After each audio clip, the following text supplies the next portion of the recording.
నమస్తే. ఎన్నో ఆధ్యాత్మిక కార్యక్రమాలు ఛానల్‌లో ప్రసారం అవుతూనే ఉంటాయి. మనందరికీ సుపరిచితురాలు, నాకు తల్లి సమానులు. ఎన్నో విషయాల్లో నేనైతే ఫాలో అవుతాను. గతంలో కూడా చెప్పాను ఈ విషయం. చాలా వరకు నిక్కచ్చిగా ఉన్నది ఉన్నట్టుగా మాట్లాడేవాళ్ళు, ముఖ్యంగా ఈ కాలంలో మాట్లాడేవాళ్ళు చాలా తక్కువగా ఉంటారు. ఇలాంటి వాళ్ళు కనిపించినప్పుడే మనకి చేతులెత్తి నమస్కరించాలి అన్న అనుభూతి కలుగుతుంది అనంతలక్ష్మి గారు. తనకి సంబంధించి చాలా విషయాలు గతంలో కూడా ఎన్నో విషయాలు మనకు తెలియనివి చెప్పారు. ఇంకా కొన్ని విషయాలు పెళ్ళికి సంబంధించి, అలాగే కొన్ని ధర్మ సందేహాలు తెలుసుకునే ప్రయత్నం చేద్దాం. మీకేమైనా డౌట్స్ ఉన్నా, లేదా ఇంకా ఎలాంటి కార్యక్రమాలు అనంతలక్ష్మి గారితో మీరు చూడాలనుకుంటున్నారు, ఈ విషయాలన్నీ కూడా కామెంట్ బాక్స్‌లో తెలియజేయండి. తప్పకుండా దానికి సంబంధించిన వీడియోస్ చేసే ప్రయత్నం చేస్తాను. నమస్తే అమ్మా. నమస్తే అమ్మా. మా పండగలకి సంబంధించి మళ్ళీ ఖచ్చితంగా ఒక వీడియో చేసే ప్రయత్నం చేద్దాం. కాకపోతే వసంత పంచమి చాలామంది విద్యార్థులకు కానివ్వండి, మీలాంటి పెద్దవాళ్ళు చాలా గౌరవించే వాళ్ళు మాట్లాడాల్సిన సమయం అని చెప్పొచ్చు. నేను ఖచ్చితంగా ఫాలో అవుతాను కాబట్టి మిమ్మల్ని అడుగుతున్నాను. వసంత పంచమిని అసలు ఏ విధంగా జరుపుకోవాలి? ఎవరెవరు జరుపుకోవాలి? ఎవరికి మేలు కలుగుతుంది ఈ వసంత పంచమి వలన? ఇక ప్రాసెస్ కూడా చెప్పండి. వసంత పంచమిని ఇలా జరుపుకుంటే బాగుంటుంది అని చెప్పండి. మాఘ శుద్ధ పంచమిని వసంత పంచమి అంటారు. ఇది సరస్వతీదేవి ఆవిర్భవించిన రోజుగా చెప్తారు. సరస్వతి పుట్టినరోజుగా. ఈ మాట మనకి దేవి భాగవతంలోనూ ఉంది, బ్రహ్మవైవర్త పురాణంలో కూడా చాలా వివరంగా ఉంది. ఈవిడ ఆవిర్భవించిన తరువాత ఆవిడని అందరూ ఆరాధించారు. మొట్టమొదట కృష్ణుడి దగ్గర చేరినటువంటి ఆవిడ. ఆ తరువాత బ్రహ్మగారు కూడా ఆరాధించారు, కృష్ణుడు కూడా ఆరాధించాడు ఈవిడ్ని ముందుగా. ఈవిడ సర్వశుక్ల సరస్వతి అని చెప్పి పూర్తిగా తెల్లగా ఉంటుంది. ఈవిడ తెల్లగా ఉంటుందంటే జుట్టు కాసుమా, అంటే తెల్లని వస్త్రాలు ధరించి తెల్లగా ఉంటుంది, స్వచ్ఛంగా ఉంటుంది. ఎటువంటి మాలిన్యము కల్మషము లేనటువంటిది.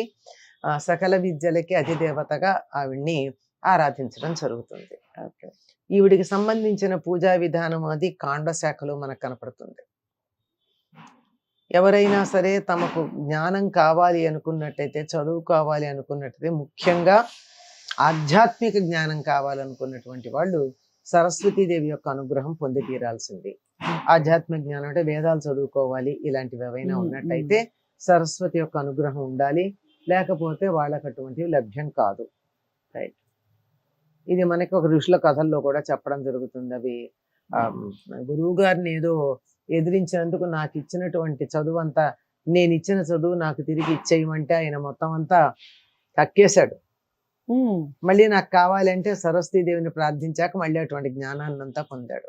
ఈ సరస్వతి ఆరాధన వల్లనే చాలా మంది ఉన్నత స్థానానికి వెళ్ళడం, సాహిత్యంలోనూ ఆధ్యాత్మికంగాను కళారంగాల్లోనూ ప్రముఖ స్థానాన్ని పొందడం జరిగింది. ఈ విషయం మనకి బ్రహ్మవైవర్త పురాణం చెప్తోంది. వాల్మీకి, వ్యాసుడు, బ్రహ్మ, కృష్ణుడు, ఋషులు, ఇలాంటి వాళ్ళందరి పేర్లు ఉన్నాయి అందులో. వీళ్ళందరూ కూడా సరస్వతీదేవి యొక్క అనుగ్రహం పొందినటువంటి వారే. మొన్నట వెంగమాంబ గారు కూడా ఆవిడ అలా కూర్చుని ఉంటే సరస్వతి వచ్చి మధ్యాహ్నం సమయంలో నోరు తెరవమని నాలుక మీద బీజాక్షరాలు రాసి ఇక నుంచి నువ్వు కవిత్వం చెప్తావని చెప్పిందట. ఆవిడ రాసుకుంది తన పుస్తకంలో, ఆవిడ చెప్తేనే. అట్లా సరస్వతి అనుగ్రహం ఉంటేనే ఎవరైనా ఏ విద్యలోనైనా ఏ కళలోనైనా రాణించటం అన్నది వీలవుతుంది. కనుక అటువంటి సరస్వతిని మాఘ శుద్ధ పంచమి నాడు ఆరాధించినట్టయితే ఆవిడ సంతోషిస్తుంది. ఎందుకు? ఎవరికైనా తమ పుట్టినరోజు అంటే ఎక్కువ ఇష్టం ఉంటుందా ఉండదా? నేను ఎవరికి వాళ్ళకి ఏమనిపిస్తుంది అంటే, నేను కారణ జన్మురాలిని లేక కారణ జన్ముడిని, అయ్యో అవతార పురుషుని అనిపిస్తుంది. అంతరాంతరాలలో పైకి చెప్పకపోయినా అయ్యో ఐఎమ్ ద మెహదీ అనుకుంటారు ప్రతి వాళ్ళు. పైకి అనుకోపోయినా నేను పుట్టాను కదమ్మా, గొప్ప అనుకోకపోయినా నేను పుట్టాను కదా అని అనిపిస్తుంది కదా. అమ్మ నా పుట్టుకను ఎవరు గమనించలేదే అని అనిపించకుండా అనిపిస్తుంది. అంతరాంతరాలు పైకి చెప్పరమ్మా. మనకున్న మనోభావాలే చాలా వరకు ఇవి నాకున్నాయి అని చెప్పుకోలేం. మనకే తెలియ ఉన్నాయని అలా ఉంటాయి. ఇది 7 పొరలు ఉంటాయి కదా మనస్సులో. ఆ అట్టడుగు పొరలోనూ ఎక్కడో ఉంటుంది, పైన ఉంటే మనం గుర్తిస్తాం. 2, 3, 4, 5 పొరల్లో గుర్తించలేంగా. అట్లా ఉంటుంది. అట్లా ఉండేటటువంటిది ఎవరికైనా సరే వాళ్ళ జన్మదినం నాడు వాళ్ళని కీర్తిస్తే ఇష్టం. మనమైనా సంతోషపడం అమ్మ ఎవరన్నా గ్రీటింగ్స్ పంపిస్తే. పంపించకపోతే వీళ్ళకి ఏమైంది నా పుట్టినరోజు కూడా గుర్తులేదా గుర్తులేదా? అని అనుకుంటాం. అట్లా సరస్వతీదేవి కూడా తన జన్మదినం నాడు ఆవిడ్ని పూజించినట్టుగా ఆవిడ బాగా అనుగ్రహిస్తుంది. ఎప్పుడైనా అనుగ్రహిస్తుందని చెప్తారో అందులో జన్మదినం రోజున మరీను. ఆ రోజు ఆవిడ్ని ఎలా ఆరాధించాలని చెప్తారంటే తెల్లని వస్త్రాలు ఆవిడకి ఇష్టం కనుక ఆవిడకి తెల్లని వస్త్రాలు, తెల్లని పూలు, తెల్లని నివేదనలు. తెల్లని నివేదనలు అంటే నెయ్యి ఒకటి, నెయ్యి పాలు. ఎందుకమ్మా? కొబ్బరి లేదా? కొబ్బరి కూడానా? ఓకే. మరి అరటిపండు లేదా? చెరుకు గడ. అంటే అరటిపండు పైన గ్రీన్ గా ఉంటుంది కదా, పైన గ్రీన్ గా ఉన్నా ఎల్లోగా ఉన్నా లోపల ఉండే పదార్థం తెలిపే కదా. అట్లా తరువాత ఆవు పాలతో చేసినటువంటి బెల్లపు పరమాన్నం. ఆవు పాలు ఉండాలి, పరమాన్నం చేస్తే ఆవు పాలతో చేయాలి, బెల్లం వేసి ఉండాలి, సుగంధ ద్రవ్యాలు వేయొచ్చు, అందులో అనుమానం ఏం లేదు. ప్రతిదీ ప్రతీకాత్మకంగా చెప్పడమే గాని లిటరల్ గా చెప్పిన కావివేవి అంటే ప్రతీకలుగా చెప్పినటువంటి మాటలు. ఆ విధంగా అందరూ ఆ రోజు ఆవిడ్ని గనక ఆరాధించినట్టయితే చాలా అనుగ్రహిస్తుంది. సరస్వతి అంటే ప్రవాహశీలమైంది అని అర్థం. అలా ప్రవహిస్తూ ఉంటుంది, ఒక చోట ఉండదు. ఇక్కడనే మాట్లాడుతూ ఉంటే గబగబా అలలుగా వచ్చి అక్కడ మీకు తగులుతున్నాయి. అలల రూపంలో రావడమే కదా. అలా వచ్చేది అంతర్వాహినిగా ఉంటుంది. ఇక్కడ ఇది గంగ, అది యమున, మధ్యలో ఎక్కడి నుంచి ఎలా వచ్చిందంటే అంతర్వాహినిగా అలల మించి తేలిళ్ళినటువంటిది సరస్వతి. ఇది ప్రయాగం. సో ఈ వసంత పంచమికి సంబంధించి చాలా చక్కటి వివరణ ఇచ్చారమ్మా. నాకు ఒక పెద్ద డౌట్, చాలా సంవత్సరాలుగా ఈ సందర్భం కుదిరింది కాబట్టి, అసలు మీరు ఎలా జరుపుకుంటారు వసంత పంచమిని? ఇంత జ్ఞాన సంపన్నులే, మీరు ఎలా జరుపుకున్నారు? చిన్నతనంలో ఎలా జరుపుకున్నారు? మనకి వసంత పంచమికి ప్రత్యేకంగా పూజలు చేయడం అన్నది ఈ మధ్యలో చూస్తున్నాం గానీ అసలు లేదంటారా? అంటే ఈ ఆ రోజుకు ప్రాధాన్యం ఉంది. అక్షరాభ్యాసాలు కూడా చేస్తున్నారు కదా. అదేనమ్మా, ఆ రోజుకు ప్రాధాన్యం ఉంది, కానీ దీన్ని పండగగా జరుపుకునే పద్ధతి లేదు. బెంగాల్లో చాలా గొప్పగా జరుపుకుంటారు. అందరూ పచ్చని రంగు వస్త్రాలు ధరిస్తారు. ఈ రోజు పాఠశాలలకు అందరూ వెడతారు, పాఠాలు చెప్పరు, సరస్వతీదేవిని పూజించుకుని సంతోషంగా ఆనందంగా వేడుకలు జరుపుకుంటారు. బెంగాల్ అంతా ఇవాళ చాలా గొప్పగా చేస్తారు. కానీ చదువులు అవి ఏం లేవు, ఇవాళకి చదవరు, ఏమీ చేయరు. మనకి సరస్వతీ పూజ ఉండనే ఉంది, దసరాల్లో చేసుకుంటాం కదా మనం, ఆ రోజు చేస్తాం. ఇది ప్రత్యేకంగా మా చిన్నతనంలో మేము ఎప్పుడూ చేయలేదమ్మా. ఇప్పటికైనా తెలిసింది గనక అయ్యి వాళ్ళ సరస్వతి ఆవిర్భావించిన రోజు కదా అని చెప్పి ఏదో అక్కడ అమ్మవారికి పూజ చేస్తూ అక్కడ పుస్తకం పెట్టి పూజ చేసి ఆ వీణ ఉంటే ఆ వీణకంతా పూజలు చేస్తూ ఉండేవాళ్ళం. మనం ఈ పుస్తకాలు పెట్టడం గణపతి పూజ దగ్గర చూస్తాము, వసంత పంచమి దగ్గర చూస్తాము, ఇంకెక్కడో కూడా చూస్తామమ్మా. ఈ 2-3 సందర్భాల్లో పిల్లలు తీసుకెళ్లి, అప్పటి వరకు చదవని పిల్లలు కూడా పుస్తకాలు తీసుకెళ్లి పెట్టేస్తూ ఉంటారు, చూస్తూ ఉంటాం. అది అట్లా అలా పూజిస్తే ఆవిడ చాలా ఆనందిస్తుంది అనమాట. ఇక్కడ సర్వశుక్ల అంటే తెల్లగా ఉంటుంది అంటే అర్థం ఏంటంటే స్వచ్ఛంగా ఉంటుంది, జ్ఞానం ఎప్పుడూ నిర్మలమైనటువంటిది. సరస్వతి ప్రవాహశీలమైంది, అందుకే బ్రహ్మగారు నాలుక మీద ఉందంటారు. అంటే గబగబా బయటకు వస్తూ ఉంటుంది, అంటే అక్కడ ఉండదని కాదు, వస్తూ ఉంటుంది, అక్కడే ఉంటుంది, ఉండి కూడా కదులుతూ ఉంటుంది. అట్లా ఉండేటటువంటి జ్ఞానము ఒక్క చోట స్థిరంగా ఉంచకూడదు, దాన్ని ప్రవహింపచేయాలి.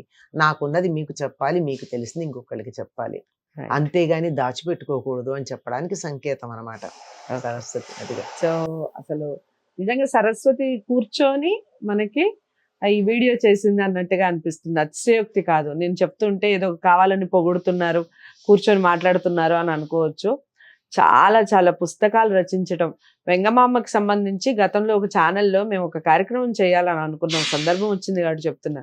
అసలు ఎంత ఇంట్రెస్ట్గా, ఎంత రీసెర్చ్ చేసి దానికి సంబంధించిన సేకరణ చేశారు ఈ వయసులో అంటే, అనివార్య కారణాల వల్ల ఛానల్ నుంచి మేము బయటికి రావడం జరిగింది. అమ్మతో ఆ కార్యక్రమం చేయలేకపోయాను. నేను కొంచెం చేసాం, ఒక 10 ఎపిసోడ్స్ దాకా చేసాము, ప్రసారం కాలేదు. ఛానల్ వాళ్ళు ప్రసారం చేయని దానికి మనం ఏం చేస్తాం. కానీ అంటే అంత ఏదన్నా ఒక పట్టు ఉండి మనకి ఖచ్చితంగా మనం చేయాలి అంటే ఈ వయసులో కూడా రీసెర్చ్ చేసి దానికి సంబంధించి పూర్తి సమాచారాన్ని అందిస్తారు. మళ్ళీ మనకి డౌట్ రాదు, ఇది దీనివల్ల ఇంకేమిటి అన్న క్వశ్చన్ లేకుండా అలాంటి ఆన్సర్ దొరికే వాళ్ళు చాలా అరుదుగా ఉంటారు. అలాంటి జ్ఞాన సంపన్నురాలతో వసంత పంచమికి సంబంధించిన విషయాలు తెలుసుకునే ప్రయత్నం చేసాం. అందరికీ షేర్ చేయండి, ఈ వీడియోని లైక్ చేసి ఛానల్ని సబ్స్క్రైబ్ చేసుకోండి. ఇలాంటి మరిన్ని మంచి కార్యక్రమాలు అమ్మతో చేసే ప్రయత్నం చేస్తాను నేను. తప్పకుండా మీరందరూ ఆదరిస్తారని అనుకుంటున్నాను. నమస్తే. హిట్ టీవీ యాప్, ఇందులో short news, live news, entertainment shows, movies, digital magazines తో పాటు మీ జిల్లా వార్తలను కూడా ఫ్రీగా చూడొచ్చు. అంతేకాదు కేజీ నుంచి పీజీ వరకు విద్యార్థులకు స్కాలర్షిప్ కూడా అందిస్తున్నాం. ప్రతి వారం 10 మందికి లక్కీ డ్రా ద్వారా ఒక్కొక్కరికి 10,000 రూపాయలు అందిస్తున్నాం.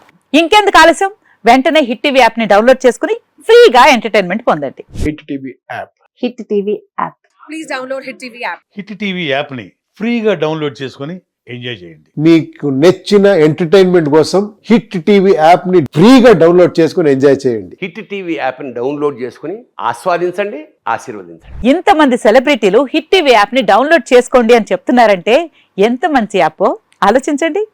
అమెరికా అమెరికా అమెరికా అమెరికాలో చదవాలనుకునే వాళ్ళకి విశ్వసనీయమైన పేరు మన శౌర్య consultancy. UK Law 1 Year Masters. UK Law 1 Year Masters. 2 years work permit up to 5 years visa. Contact Saurya Consultancy. Contact 89851 89851.